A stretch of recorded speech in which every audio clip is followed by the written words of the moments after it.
bersatu iman di dalam doa. Bapa kami yang ada di dalam kerajaan surga, di tempat yang maha tinggi, di tempat yang maha kudus. Bapa Yahweh, Bapa Yesua HaMashiach Elohim, yang kami kenal di dalam nama Tuhan kami Yesus Kristus. Terima kasih belas kasihan-Mu kepada kami anak-anak, di mana siang hari ini Engkau telah menolong kami, berkumpul kami, untuk memuji dan memuliakan nama. 1 minggu lamanya Engkau telah bersama-sama dengan kami, melindungi kami, sehingga kepada siang hari ini kami bisa berkumpul sekalipun lewat udara, dan itu tidak membatasi kuasa-Mu Tuhan Yesus untuk memuji dan memuliakan nama-Mu. Dan ini kami di hadapan-Mu semua anak-anak-Mu Tuhan Yesus. Kami sadar bahwa kami ini tidak pantas dan layak di hadapan-Mu. Hanya seorang manusia yang hina dan berdosa di antara semua pendosa yang sudah pernah hidup di tengah-tengah dunia ini. Tuhan Yesus, inilah kami, ampunilah segala kesalahan kami, baik yang kami lakukan dengan sengaja atau tidak sengaja, dan tidak ada yang tersembunyi di hadapan. Kami mohon, ampunilah kami, sucikanlah kami dengan kuasa darah-Mu yang kudus, yang telah tertetes, tercurah dari tiang salib. Dan sebentar lagi kami akan membacakan kebenaran firman. Dan kami hanya manusia biasa. Kami tidak bisa berbuat apa-apa tanpa Engkau. Maka dari situ Tuhan Yesus, marilah urapi kami semua anak-anak, sehingga apa yang Engkau firmankan bisa nanti menjadi suluh dan terang bagi hidup kami masing-masing anak-anak. Kuasa kegelapan, kuasa roh penghulu udara, dan kesibukan kami masing-masing yang menjauhkan kami untuk fokus mendengarkan dan kebenaran firman. Kami sehati, seiman, kami usir dalam nama Tuhan kami Yesus Kristus yang punya kuasa di bumi dan di surga. Dan tutup kami dengan kuasa darah-Mu yang kudus, dan lingkupilah kami dengan tiang awan di siang hari dan tiang api di malam hari.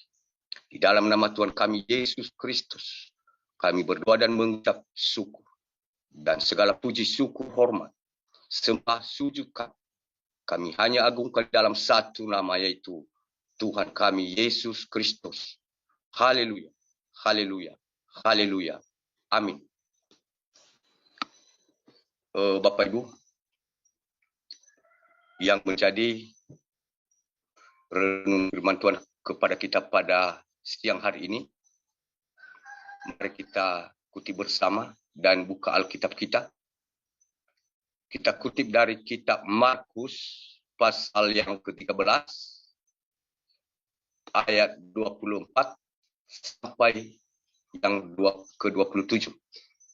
Markus 13 ayat 24 sampai ayat 27. Di dalam nama Tuhan kita Yesus Kristus, mari kita baca bersama-sama Bapak Ibu. Ayat yang ke-24. Tetapi pada masa itu, sesudah siksaan itu, matahari akan menjadi gelap dan bulan tidak bercahaya. Yang ke-25. Dan bintang-bintang akan berjatuhan dari langit, dan kuasa-kuasa langit akan goncang. Ayat 20. Pada waktu itu, orang akan melihat Anak Manusia datang dalam awan-awan dengan segala kekuasaan dan kemuliaannya. Ayat yang ke-27. Dan pada waktu itu, Ia akan menyuruh keluar malaikat-malaikatnya dan akan mengumpulkan orang-orang pilihannya dari keempat penjuru bumi, dari ujung bumi sampai ke ujung bumi. Demikian firman Tuhan. Dan sebelum kita membahas kebenaran firman Tuhan ini Bapak Ibu, dan terlebih dahulu kami mengucapkan dan menyapa Salam Elohim buat Pangeran Ilahi, Bapa di Tuhan, dan mempelai Bapak Yahweh yang hatinya hati elok mempesona di hati Bapak Yahweh, Ibunda P. Hamdani, Dan salam Elohim buat malaikat-malaikat Tuhan, bintang-bintang Tuhan, dan mempelai-mempelai Kristus. Dan salam Elohim juga buat pasukan 777 surgawi. Dan salam Elohim buat para penonton di live streaming YouTube kami. Kami menyapa dan kami ucapkan selamat bergabung kembali. Selamat siang, selamat beribadah. Tuhan Yesus memberkati selalu. Haleluya. Amin. Dari kebenaran firman yang telah kita baca ini tadi Bapak Ibu. Dan secara jasmani kita bertanya bahwa kebenaran firman Tuhan ini tidak sesuai dengan bulan yang sudah kita ijab pada saat ini. Kenapa demikian Bapak Ibu? Sebenarnya kalau bulan 12 secara umum kita orang yang percaya, berarti kita secara rohani bersukacita bagi untuk merayakan kerajaan kelahiran Tuhan kita Yesus Kristus. Jadi itu secara kita manusia rohani Bapak Ibu seorang yang percaya. Nah, sementara yang kita bacakan di sini bukan berita duka cita. Bukan berita sukacita tapi duka cita. Kalau kita baca judulnya di sini kedatangan anak manusia. Jadi bukan kedatangan untuk lahir tapi kedatangan yang kedua kalinya. Nah, kalau kita membahas secara logika Bapak Ibu, dunia ini bukan sukacita tapi duka cita. Bencana kemana-mana, kekacauan kemana-mana, dan terjadi kematian di sana sini. Jadi secara manusia jasmani kekacauan, duka, tapi secara iman berarti kita menyambut kelahiran, memperingati hari raya Natal kepada yang percaya. Nah, dari kebenaran firman Tuhan yang telah kita baca ini Bapak Ibu, kalau kita rasakan sama seperti jadi pada saat ini yang dirasakan secara jasmani oleh dunia. Artinya seperti yang dikatakan pada ayat yang ke-24 tadi, tetapi masa itu, sesudah siksaan itu, matahari akan menjadi gelap dan bulan tidak bercahaya. Yang dimaksudnya di sini Bapak Ibu, siksaan ini sama seperti sebelum Tuhan kita Yesus Kristus dibawa di Bukit Golgota untuk disalibkan. Tapi dia terlebih dahulu disiksa. Jadi, sebelum dia disiksa Bapak Ibu, di situ ada beberapa orang yang percaya kepada, dan ada juga yang tidak. Dan salah satu ada orang yang tidak bersalah dan disalahkan. Dan itu zaman dulu. Dan zaman sekarang, siksaan ini bukan secara jasmani. Saat ini juga Tuhan Yesus sudah ada di tengah-tengah kita. Dia memakai seorang bapa, dia berbicara dengan kita. Tapi tidak secara jasmani seperti yang terjadi 2000 tahun lalu. Siksaannya Bapak Ibu. Tapi siksaannya secara perkataan, secara fitnah, dan secara caci maki, dan lain-lain. Tapi yang tersakiti, yang tersiksa adalah batin atau rohani. Banyak sana sini, fitnah, dan lain-lain. Nah, itu terjadi zaman dulu dan terjadi saat sekarang Bapak Ibu. Jadi, semua itu sudah di kebenaran firman Tuhan. Jadi, kejadian yang 2000 tahun lalu itu seperti kalau ibarat angka 1, 2 sampai 10, setelah 10 kembali lagi dari angka 1. Hanya saja kalau dia menjadi ditambah 1 lagi, tapi hanya angka dari 1 sampai 9 itu, 10 itu yang dipakai. Jadi berputar terus dia itu sampai bisa mencapai berapa angkanya. Jadi seperti begitu juga zaman saat ini Bapak Ibu, terus berputar terus. Nah, diteruskan di sini Bapak Ibu, ayat yang ke-25, dan bintang-bintang akan berjatuhan dari langit, akan dan kuasa langit akan goncang. Nah, di sini Bapak Ibu, sebenarnya ini sudah kita mulai rasakan. Kenapa aku berkata demikian? Sebenarnya saat ini kan siksaan Tuhan Yesus itu bukan secara jasmani lagi, tapi secara batin, secara rohani. Jadi sebelum dia sampai jam dulu itu dibawa ke Bukit Golgota untuk disalibkan. Yang kita baca ini terjadi, tapi hanya karena bukan secara jasmani. Jadi itu yang dimaksudkan di sini, matahari akan menjadi gelap dan bulan-bulan tidak bercahaya. Artinya Bapak Ibu, setelah disalibkan Tuhan kita Yesus Kristus, dan sebelum ada hukum finalti, mulai jam 12 siang, langit gelap gulita sampai jam 3. Berarti itu yang dimaksud. 3 hari, 3 malam, di depan mata ada kegelapan. Jadi itu tanda-tanda hukum finalti. Dan terbelah bait suci menjadi 2. Berarti terjadi perpisahan, berpisah. Jadi itu yang kita rasakan saat ini Bapak Ibu. Seperti begitu yang kita rasakan di depan ini. Cuman perbedaannya secara jasmani zaman dulu, tapi secara rohani kalau saat ini Bapak Ibu. Nah, makanya dikatakan di sini, dan bintang-bintang akan berjatuhan dari langit, dan kuasa-kuasa langit akan goncang. Sebenarnya bintang-bintang yang dimaksud di sini Bapak Ibu, bukan bintang-bintang yang kita lihat itu di malam hari di atas langit. Sebelumnya perlu kita pahami bahwa kebenaran firman Tuhan berbicara bukan secara jasmani, tapi secara rohani. Nah,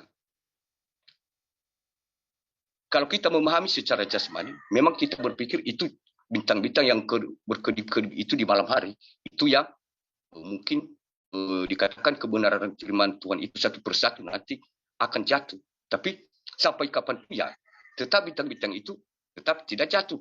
Tetap dia ada di langit berkedip-kedip setiap malam hari.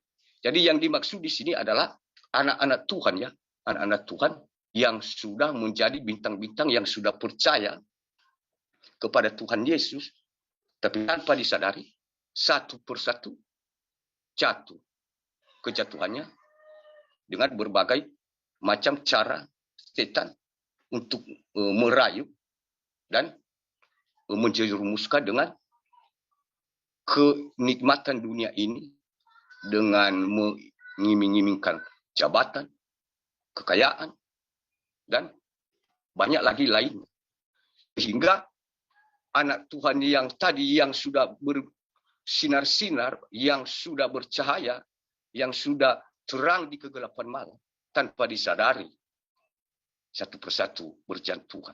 Jadi itu juga saat ini sudah dari dulu sudah juga mulai ada satu persatu juga bintang-bintang yang dimaksud itu secara rohani, anak-anak Tuhan sudah satu persatu sudah mulai berjatuhan Bapak Ibu.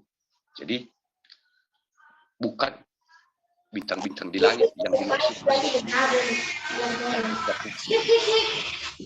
Dan teruskan ayat 26. Pada waktu itu orang akan melihat anak manusia datang dalam awan-awan dengan segala kekuasaan dan kemuliaannya. Nah, di sini Bapak Ibu, inilah yang aku katakan tadi. Kebenaran firman Tuhan itu berbicara bukan secara jasmani, tapi secara rohani. Nah, di situ ada perbedaan. Kalau memang kita memakai dan melihatnya dengan pakai mata jasmani, pasti tidak nyambung. Kalau kita berbicara kebenaran firman Tuhan, pada saat Tuhan Yesus berkata kepada ahli Taurat, ahli Farisi, mengatakan bahwa kalau aku rubuhkan bait Allah ini, dan dalam waktu 3 hari aku bisa membangunnya kembali. Jadi secara mata jasmani, yang dimaksudkan Tuhan Yesus itu pada saat itu menurut ahli Taurat, ahli kitab, dan orang banyak adalah gereja yang sedang mereka bangun itu. Karena mereka membahas secara jasmani, mata jasmani. Sementara Tuhan Yesus berbicara bukan pakai jasmani, mata jasmani, tapi secara rohani. Yang dimaksudnya sebenarnya adalah tubuhnya sendiri. Artinya sesudah mati 3 hari bangkit kembali. Jadi di situ ada perbedaan. Misalkan kalau saya memahami secara jasmani, aku berkata kepada saudara yang sudah tertulis ini baik Allah yang dikatakan Tuhan Yesus itu yang dia bukan. Terus aku merasa benar dan kalian yang salah. Saudaraku juga berkata kepada saya, kebenaran firman Tuhan itu bukan berbicara secara jasmani, tapi secara roh. Jadi sampai kapanpun kita itu saling merasa benar. Karena sudah ada perbedaan antara memakai mata jasmani dan mata rohani. Jadi makanya saya katakan bahwa kebenaran firman Tuhan bukan secara jasmani. Di sini diperkatakan kebenaran firman Tuhan. Pada waktu itu, orang akan melihat anak manusia datang dalam awan-awan dengan segala kekuasaannya dan kemuliaannya. Nah, kebenaran firman Tuhan yang tadi Bapak Ibu barusan kita bahas bahwa secara rohani, secara roh, bukan secara yang bisa terlihat dengan mata jasmani. Nah, saat ini banyak lagi orang berkata sudah tertulis dia datang di awan-awan. Jadi benar kalau memang perkataan Tuhan Yesus itu dengan secara jasmani, tapi secara rohani dia berbicara itu. Nah, sekarang ini Tuhan Yesus sudah hampir 2 tahun dia sudah ada di dunia ini. Jadi secara mata rohani kita sudah mengenal dia bahwa dia sebenarnya sudah datang di dalam Kensi Bapak Aditya Nugrahanto. Nah, sementara sebagian dari antara kita yang mengaku percaya kepada Tuhan Yesus sudah mengerti kebenaran firman Tuhan, di mana titiknya, di mana komanya, tanda seru, tanda tanya. Padahal mereka masih menunggu di awan-awan. Karena yang mereka lihat pakai mata jasmani dan awan-awan yang terlihat itu di langit yang mereka maksud. Jadi dari situ ya pemahaman kita sebagai orang yang membahas secara rohani dan jasmani. Jadi kebenaran firman Tuhan saat ini ditekankan kepada kita bahwa kebenaran firman Tuhan berbicara secara roh, secara rohani, bukan secara jasmani.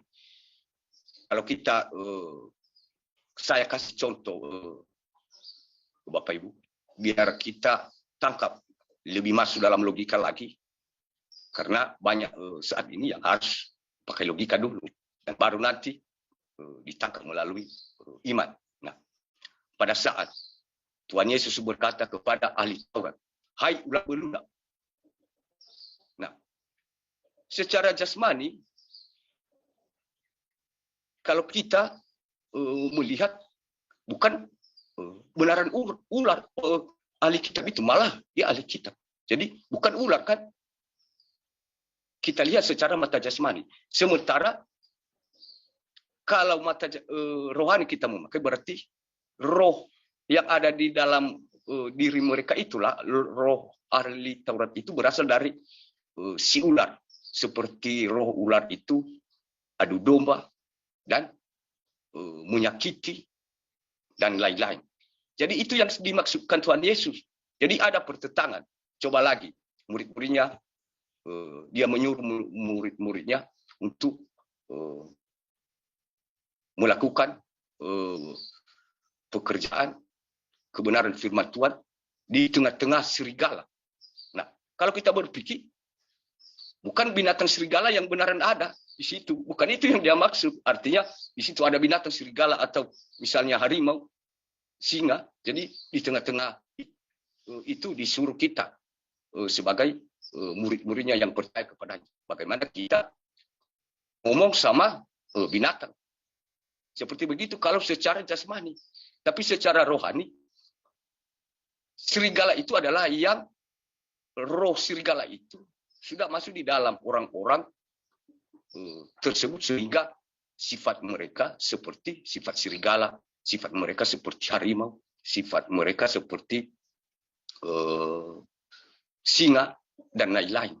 Jadi itu yang dimaksud kebenaran firman Tuhan. Tapi banyak lagi. Tapi dari situ bisa kita simpulkan bahwa semua kebenaran firman Tuhan ini tidak berbicara secara jasmani. Sama seperti yang dikatakan Tuhan Yesus itu, bahwa dia ada di awan-awan. Tapi bukan secara jasmani, mata jasmani, awan-awan yang bisa dilihat oleh mata jasmani. Jadi secara rohani. Jadi dari situ kita tahu bahwa yang dimaksud dengan awan-awan ini bukan awan-awan yang bisa terlihat dengan mata jasmani, tapi secara mata rohani. Saat ini Tuhan Yesus berbicara kepada kita, Bapak Ibu. Mari kita membahas firman Tuhan dengan kebenaran, iman, dengan pakai rohani, jangan dengan pakai jasmani. Karena saling bertentangan dan tidak pernah sejalan. Dan akhirnya saling merasa benar. Dan di sini Tuhan Yesus sudah ada di tengah-tengah kita, berbicara dengan kita setiap saat, setiap hari, dan tidak semua mengerti. Masih banyak saudara kita yang sedang menengok awan-awan yang bisa dilihat oleh mata kepala, mata jasmani. Padahal kalau secara mata rohani, dia sudah turun di dunia ini, di antara kita, bersama-sama dengan kita.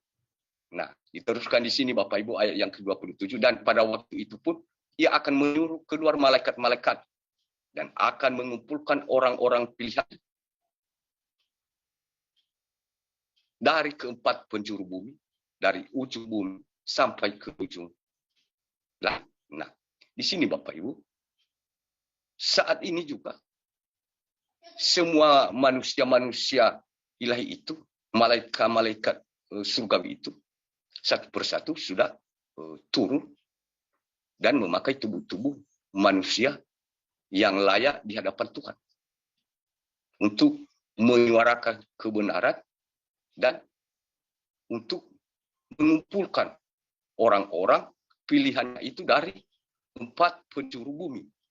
Jadi dengan cara sama seperti kita ini Bapak Ibu, dikumpulkan mungkin dengan melalui satu grup dan mungkin dengan satu organisasi. Itu cara Tuhan menyuruh malaikatnya untuk mengumpulkan kita dari penjuru bumi sampai ke ujung langit. Nah, kita bisa saksikan sekarang.